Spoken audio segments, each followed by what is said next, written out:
ವಿರೋಧಿ ನೀತಿಗೆ ಕೇಂದ್ರ ಸರ್ಕಾರದ ಕರ್ನಾಟಕ ವಿರೋಧಿ ನೀತಿಗೆ ಹಿಂದಿಯೇತರ ಭಾಷೆಗಳ ಹಣದಲ್ಲಿ ಹಿಂದಿಯನ್ನು ಪೋಷಿಸುತ್ತಿರುವ ಕೇಂದ್ರ ಸರ್ಕಾರಕ್ಕೆ ಹಿಂದಿಯೇತರ ಭಾಷಾ ರಾಜ್ಯಗಳಿಂದ ಹಿಂದಿಯನ್ನು ಪೋಷಿಸುತ್ತಿರುವ ಕೇಂದ್ರ ಸರ್ಕಾರಕ್ಕೆ ದಕ್ಷಿಣ ಭಾರತೀಯರ ಹಣದಿಂದ ಹಿಂದಿಯನ್ನು ಪೋಷಿಸುತ್ತಿರುವ ಕೇಂದ್ರ ಸರ್ಕಾರಕ್ಕೆ ದಕ್ಷಿಣ ಭಾರತೀಯರ ಹಣದಿಂದ ಹಿಂದಿಯನ್ನು ಪೋಷಿಸುತ್ತಿರುವ ಕೇಂದ್ರ ಸರ್ಕಾರಕ್ಕೆ ಅಪ್ಪ ಅಮ್ಮ ಇಲ್ಲದ ಹಿಂದಿ ಭಾಷೆಯನ್ನು ಪೋಷಿಸುತ್ತಿರುವ ಕೇಂದ್ರ ಸರ್ಕಾರಕ್ಕೆ ಅಪ್ಪ ಅಮ್ಮ ಇಲ್ಲದ ಹಿಂದಿ ಭಾಷೆಯನ್ನು ಪೋಷಿಸುತ್ತಿರುವ ಕೇಂದ್ರ ಸರ್ಕಾರಕ್ಕೆ ಪ್ರಾದೇಶಿಕ ಭಾಷೆಗಳನ್ನು ಸರ್ವನಾಶ ಮಾಡಲು ಹೊರಟಿರುವ ಕೇಂದ್ರ ಸರ್ಕಾರಕ್ಕೆ ಪ್ರಾದೇಶಿಕ ಭಾಷೆಗಳನ್ನು ಕೊಲ್ಲುತ್ತಿರುವ ಹಿಂದಿ ಏರಿಕೆಗೆ ಕನ್ನಡವನ್ನು ಕೊಲ್ಲುತ್ತಿರುವ ಹಿಂದಿ ಏರಿಕೆಗೆ ಕರ್ನಾಟಕ ರಕ್ಷಣಾ ವೇದಿಕೆಯ ಕನ್ನಡ ಪರ ಹೋರಾಟಕ್ಕೆ ನಾರಾಯಣಗೌಡರ ಸಮರ್ಥ ನಾಯಕತ್ವದ ಹೋರಾಟಕ್ಕೆ ಕೇಂದ್ರ ಸರ್ಕಾರ ದೇಶದ ಎಲ್ಲ ರಾಜ್ಯಗಳ ತೆರಿಗೆ ಹಣದಿಂದ ಹಿಂದಿಯ ವೈಭವವನ್ನು ಮೆರೆಸಲಿಕ್ಕೋಸ್ಕರ ಹಿಂದಿ ದಿವಸ್ ಹಿಂದಿ ದಿನವನ್ನಾಗಿ ಇವತ್ತು ಇಡೀ ರಾಷ್ಟ್ರದಲ್ಲಿ ಕೇಂದ್ರ ಸರ್ಕಾರದ ಉದ್ಯಮಗಳಲ್ಲಿ ಈ ಕಾರ್ಯಕ್ರಮವನ್ನು ಕೋಟ್ಯಾಂತರ ರೂಪಾಯಿ ಖರ್ಚು ಮಾಡಿ ಕೇಂದ್ರ ಸರ್ಕಾರ ಹಿಂದಿ ಸಪ್ತಾಹ ಹಿಂದಿ ದಿವಸ ಅಂತೇಳಿ ಆಚರಣೆ ಮಾಡುತ್ತೆ. ಪಳ್ಳು ಸುಳ್ಳು ಮಾತುಗಳಿಂದ ಹಿಂದಿ ರಾಷ್ಟ್ರ ಭಾಷೆ ಅಂತ ನಮ್ಮ ರಾಷ್ಟ್ರೀಯ ಪಕ್ಷದ ನಾಯಕರುಗಳು ವೇದಿಕೆಯಲ್ಲಿ ಭಾರಿ ಘಂಟಾಘೋಷವಾಗಿ ಮಾತಾಡ್ತಾರೆ. ಆದರೆ ಇವತ್ತು ಹಿಂದಿ ರಾಷ್ಟ್ರ ಭಾಷೆಯಲ್ಲ ಅನ್ನುವ ಅರಿವು ಇಲ್ಲದೆ ಮಾತಾಡುವಂಥ ರಾಷ್ಟ್ರೀಯ ಪಕ್ಷಗಳಿಗೆ ಮೊನ್ನೆ ಗುಜರಾತ್ ಹೈಕೋರ್ಟು ಒಂದು ಆದೇಶವನ್ನು ಹೊರಹಾಕಿತು. ಗುಜರಾತ್ ಹೈಕೋರ್ಟಲ್ಲಿ ಒಬ್ಬ ಸಾರ್ವಜನಿಕ ವ್ಯಕ್ತಿ ಗುಜರಾತ್ನಲ್ಲಿ ಪ್ರಾಡಕ್ಟ್ ಏನಿದೆ ತಯಾರಾಗುವಂಥ ಎಲ್ಲ ಪ್ರಾಡಕ್ಟ್ಗಳ ಮೇಲೆ ಹಿಂದಿ ರಾಷ್ಟ್ರ ಭಾಷೆ ಅಂತ ಹೇಳಿ ಮುದ್ರಿಸಬೇಕು ಅಂತ ಹೇಳಿ ಕೋರ್ಟ್ಗೆ ಹೋದಾಗ ಹೈಕೋರ್ಟ್ ಹೇಳುತ್ತೆ ಯಾವುದೇ ಭಾಷೆ ಭಾರತದ ಯಾವುದೇ ಭಾಷೆಯನ್ನು ರಾಷ್ಟ್ರ ಭಾಷೆ ಎಂದು ಅಧಿಕೃತವಾಗಿ ಘೋಷಣೆ ಆಗಿಲ್ಲ. ರಾಷ್ಟ್ರ ಭಾಷೆ ಅಂತ ಹೇಳಿ ಯಾವ ಭಾಷೆಯೂ ರಾಷ್ಟ್ರದಲ್ಲಿ ಇಲ್ಲ ಅನ್ನೋ ಮಾತನ್ನು ಅಧಿಕೃತವಾಗಿ ಗುಜರಾತ್ ಹೈಕೋರ್ಟ್ ಹೇಳುತ್ತೆ.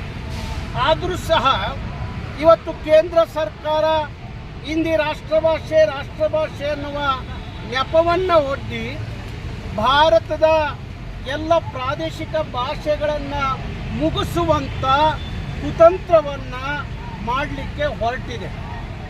ಭಾರತ ಅನ್ನೋದು ಭಾಷೆ ರಾಜ್ಯಗಳ ಒಕ್ಕೂಟವೇ ಭಾರತ ಹೊರತು ಹಿಂದಿ ಭಾರತ ಅಲ್ಲ, ಹಿಂದಿ ರಾಷ್ಟ್ರ ಅಲ್ಲ. ಭಾರತ ಅನೇಕ ಭಾಷೆಗಳನ್ನು ಸಂಸ್ಕೃತಿಗಳನ್ನು ಹೊಂದಿರುವಂಥ ಭಾರತ. ನಮ್ಮ ಭಾರತ ಅಖಂಡವಾದ ಭಾರತ. ಅಖಂಡವಾದ ಭಾರತ ಉಳಿಬೇಕು ಅಂದರೆ ಭಾರತದ ಎಲ್ಲ ಭಾಷೆಗಳು ಉಳಿಬೇಕು, ಎಲ್ಲ ಸಂಸ್ಕೃತಿಗಳು ಉಳಿಬೇಕು, ಎಲ್ಲ ಆಚಾರ ವಿಚಾರಗಳು ಉಳಿದಾಗ ಮಾತ್ರ ಅಖಂಡವಾದ ಭಾರತ ಉಳಿಲಿಕ್ಕೆ ಸಾಧ್ಯ ಆಗುತ್ತೆ.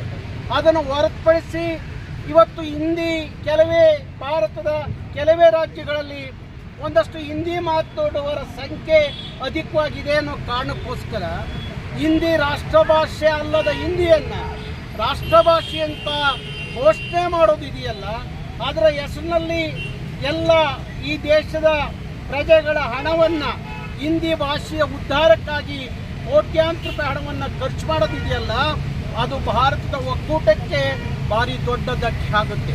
ಉದಾಹರಣೆ, ನಾವು ಒಂದು ಮಾತನ್ನು ಕೇಂದ್ರ ಸರ್ಕಾರ ಕೇಳಲೇಬೇಕಾಗಿದೆ. ಹಿಂದೆ ಪಾಕಿಸ್ತಾನ ಬಾಂಗ್ಲಾದೇಶ ವಿಭಜನೆ ಆಗುವಾಗ ಭಾಷೆಯ ಆಧಾರದ ಮೇಲೆ ಬಾಂಗ್ಲಾದೇಶ ವಿಭಜನೆ ಆಯಿತು ಅನ್ನೋದನ್ನ ಭಾರತದ ರಾಜಕಾರಣಿಗಳು ಅಧಿಕಾರಿಗಳು ಮರೆಯೋಂಗಿಲ್ಲ. ಅವತ್ತು ಉರ್ದು ಭಾಷೆಯನ್ನ ಬಂಗಾಳಿಗಳ ಮೇಲೆ ಏರ್ಲಿಕ್ಕೆ ಹೊರಟಾಗ ಅವತ್ತಿನ ಪೂರ್ವದ ಬಾಂಗ್ಲಿಯರು ಅವತ್ತು ರಚ್ಚಿಗೆದ್ದು ವಿಮೋಚನಾ ಚಳವಳಿಯನ್ನು ಪ್ರಾರಂಭ ಮಾಡಿ ಮತ್ತೆ ಅದೊಂದು ರಾಷ್ಟ್ರವಾಗಿ ಪರಿವರ್ತನೆ ಆಗಿ ಅವತ್ತು ಬಾಂಗ್ಲಾ ಪ್ರತ್ಯೇಕ ಆಯಿತು. ಅದು ಈ ದೇಶದ ಜನರಿಗೆ ಅರಿವಿರಬೇಕು. ಭಾರತ ಅನ್ನೋದು ಭಾಷಾ ಪರಂಪರೆಯ ಭಾಷೆಯ ಆಧಾರದ ಮೇಲೆ, ಸಾಂಸ್ಕೃತಿಕ ಆಧಾರದ ಮೇಲೆ ಭವ್ಯವಾದ ಭಾರತದ ಒಕ್ಕೂಟ ರಾಷ್ಟ್ರ. ಹಾಗಾಗಿ ಹಿಂದಿ ಹೇರಿಕೆಯನ್ನು ನಾವ್ಯಾರೂ ಒಪ್ಪೋದಿಲ್ಲ. ಹಿಂದಿ ಹೇರಿಕೆ ನಮಗೆ ಬೇಕಾಗಿಲ್ಲ.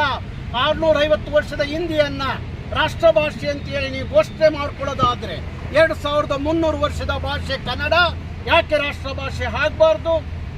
8 ಜ್ಞಾನಪೀಠವನ್ನು ತಗೊಂಡಂಥ ಕನ್ನಡ ಯಾಕೆ ರಾಷ್ಟ್ರ ಭಾಷೆ ಆಗಬಾರ್ದು? ಕೇವಲ 650 ವರ್ಷದ ಹಿಂದಿಯನ್ನು ರಾಷ್ಟ್ರ ಭಾಷೆ ಅಂತ ಹೇಳಿ ಕೋಟ್ಯಾಂತರ ನಮ್ಮ ತೆರಿಗೆ ಹಣವನ್ನು ಹಾಳು ಮಾಡಿ ಅದನ್ನು ವಿಜೃಂಭಿಸೋಕೆ, ವೈಭವೀಕರಿಸಲಿಕ್ಕೆ, ಮೆರೆಸಲಿಕ್ಕೆ, ನಮ್ಮ ಭಾಷೆಯ ಮೇಲೆ ಹೇರಿಕೆ ಮಾಡಲಿಕ್ಕೆ ಹೊರಟಿದ್ದೀರಲ್ಲ, ಈ ನೀತಿಯನ್ನು ಕರ್ನಾಟಕ ರಕ್ಷಣಾ ವೇದಿಕೆ ಖಂಡಿಸುತ್ತೆ. ಏನಿವತ್ತು ಸೆಪ್ಟೆಂಬರ್ 14 ಪ್ರತಿ ವರ್ಷ ತಾವು ಹಿಂದಿ ಸಪ್ತಾಹ ಅಂತ ಏನು ಆಚರಣೆ ಮಾಡ್ತೀರಿ, ಆ ದಿನವನ್ನು ಕರ್ನಾಟಕ ರಕ್ಷಣಾ ವೇದಿಕೆ ಕನ್ನಡಿಗರು ಕಪ್ಪು ದಿನವಾಗಿ ಆಚರಿಸಬೇಕು ಅನ್ನೋ ತೀರ್ಮಾನವನ್ನು ಮಾಡಿದ್ದಾರೆ. ನಾನು ಕೇಂದ್ರದ ಪ್ರಧಾನಮಂತ್ರಿಗಳಿಗೆ ಮತ್ತೆ ಕೇಂದ್ರದ ಗೃಹ ಸಚಿವರಿಗೆ ಪತ್ರವನ್ನು ಬರೀತಾ ಇದ್ದೀನಿ. ಇದು ಭಾರಿ ಅಪಾಯಕಾರಿ. ನಿಮ್ಮ ತೀರ್ಮಾನವನ್ನು ವಾಪಸ್ ತಗೊಳ್ಳಿ. ಹಿಂದಿಯನ್ನು ರಾಷ್ಟ್ರದೊಳಗಡೆ ಎಲ್ಲರ ಮೇಲೆ ಬಲವಂತವಾಗಿ ಬಿತ್ತುವುದಾದರೆ ನಾವು ಇದನ್ನ ಒಕ್ಕೂಟ ಭಾರತದಲ್ಲಿ ಸಹಿಸೋದಿಲ್ಲ.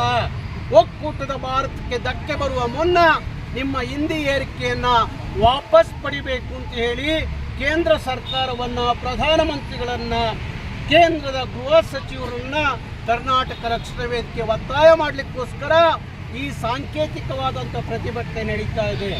ಇದನ್ನು ಮೀರಿ ಹಿಂದಿ ಹೇರಿಕೆ ದಬ್ಬಾಳಿಕೆ ಮುಂದುವರಿಯದಾದರೆ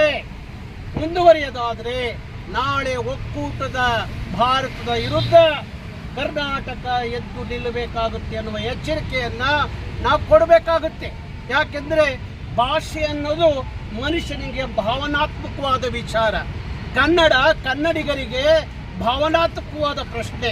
ಭಾವನಾತ್ಮಕವಾಗಿ ಕನ್ನಡವನ್ನು ನಾವು ಮಾತಾಡುವಂಥದ್ದು. ನಮ್ಮ ತಾಯ್ನುಡಿ ಕನ್ನಡ.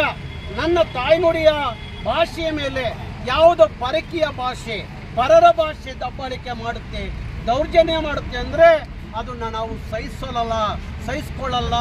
ಏನು ಬೇಕಾದ್ರೂ ಸಹಿಸ್ಕೊತೀವಿ. ನನ್ನ ತಾಯ್ನುಡಿಯ ಮೇಲೆ ಯಾವುದೋ ಭಾಷೆ ಏರಿಕೆ ಆಗುತ್ತೆ ಅಂದಾಗ ಕನ್ನಡಿಗರು